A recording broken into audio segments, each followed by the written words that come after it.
Go and kick. Hey! Woohoo!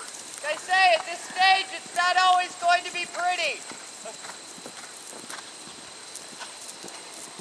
Well, outside half halt, so you're not running at it. So you have something to ride forward to. Hand down. There you go. Now let's turn around, come the other way over it.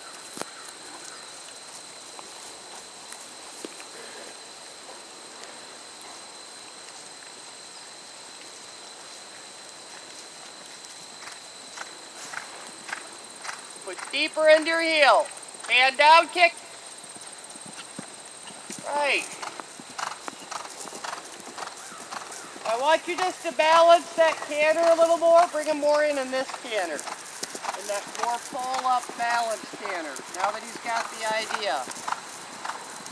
So now we go from cowboy to educating.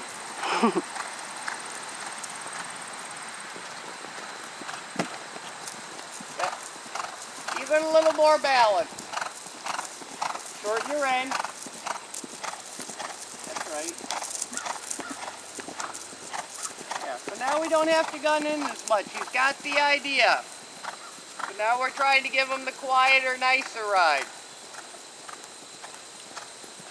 Yes, ma'am. Yay! I think we need to fix the right rear feet. Oh, okay. Okay. Let him have a walk. We actually need to Your reattach.